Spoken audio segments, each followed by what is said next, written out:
The story of the 12-year-old girl, a 17-year-old boy who have died after being pulled from the sea in Bournemouth Beach. We're told were not hit by any vessels, police have said.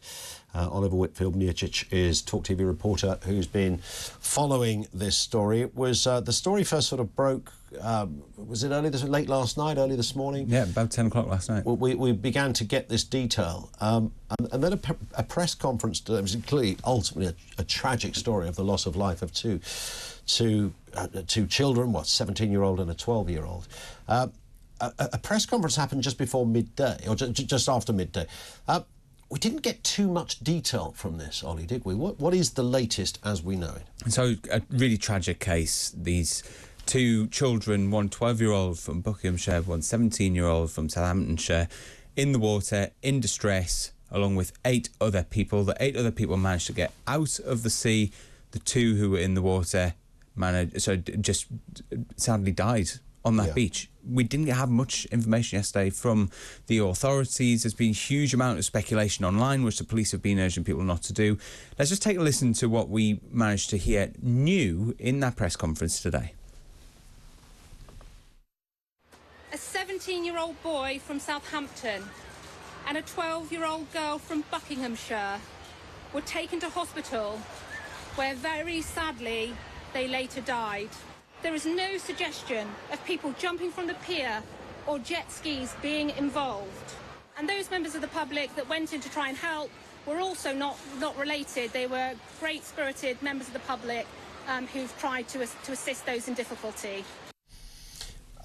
When this story first broke, it was very confusing, Ollie, and certainly journalistically, we always look at stories and try and piece together, and it was rather confusing. Somebody had been arrested on suspicion of manslaughter. The assumption at that point was that did something run into these swimmers or something like that. The police officer there saying that didn't happen. Yeah, so a man in his 40s, and the police are saying, who was on the water, has been arrested on suspicion of manslaughter. So media speculation, a few stories then come out that they believed it was a boat or a jet ski that had somehow gone over these people who were in the water, especially because there was 10 people involved. That would seem to make sense. The police discontinuing that as a possibility. Also then we saw the Daily Mail this morning reporting that they believed that some of these people had tombstones, so jumped off the pier into the water and then got into difficulty. Again, that has been disproven. Now, the Times this afternoon is reporting that the police are investigating whether it was the wake of a jet ski, so the water that comes out the back of a vessel. Because the police here say that there's been no contact between a vessel and the people who were in distress, but it could potentially be that this vessel or boat or jet ski or whatever, when the motor has driven off, the backsplash has then done something. But at the moment, it's all speculation. The police aren't putting anything forward. Yeah. They've shut down their press inquiries line, so you can only get in touch with them via email. Via email, they're not really responding to questions. So we've said, at what time was this man arrested? We will not get into that any further, as their response at some point yesterday evening. Now, in this country, you've got 24 hours, at which point an arrested person is either released, put on bail, or the police can seek an extension. I do just wonder whether the police might need a little bit more time with this one, because the CPS, is the Crown Prosecution Service, they're the ones that ultimately decide whether police can lay a charge. They've got quite a high threshold when it comes to cases like this, and I'm wondering whether they're trying to carry out some more investigations to this. But something that you would imagine, and again, it's very hard to speculate, but if that is the assumption that many people are working on, you would imagine it would take a lot of sort of technical expertise to be able to prove and locate and measure and establish precisely where something was at a certain time and how X, Y, Z happened and how this affected some swimmers and not others, etc. I would imagine that's not the work of one day. No, well, let's look at it in a different way. So the police always look for, when they come to a charging decision, means, motive and operation, or like the way that they could have done it. So if somebody gets shot in the street and somebody has the gun, they've got the motive to shoot somebody and they've got a way of doing it, then it qualifies for those 3 things.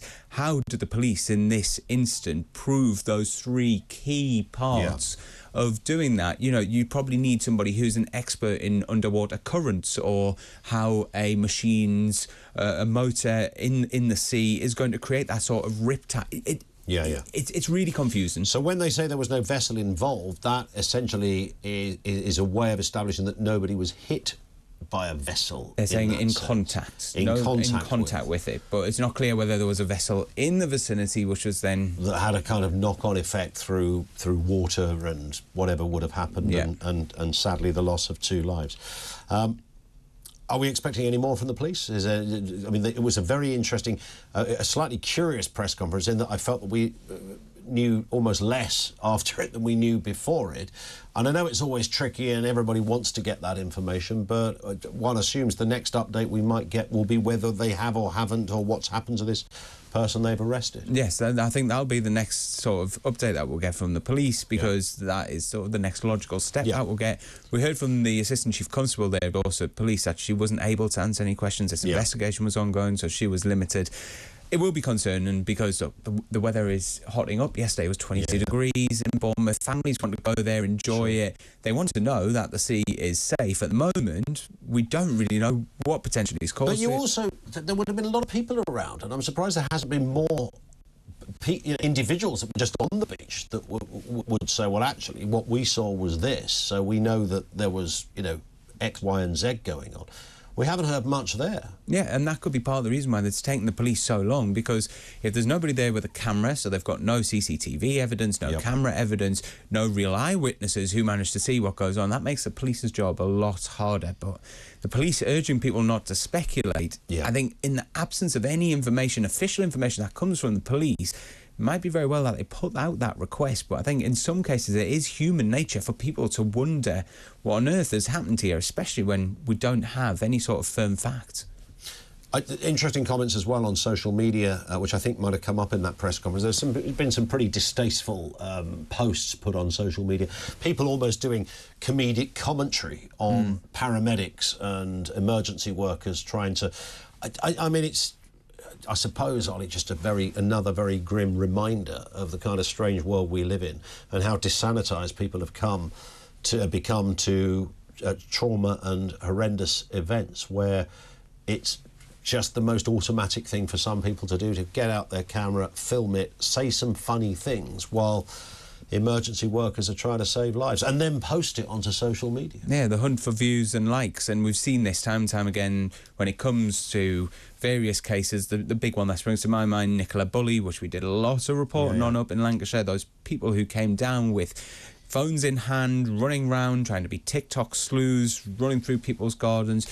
Social media is a wonderful tool in terms of keeping in touch with your friends and all that sort of stuff, but there is such a dark side to the social media world in which people use it to really say horrible things about other people, all behind a cloak of anonymity, so they can't be seen, they can't be found.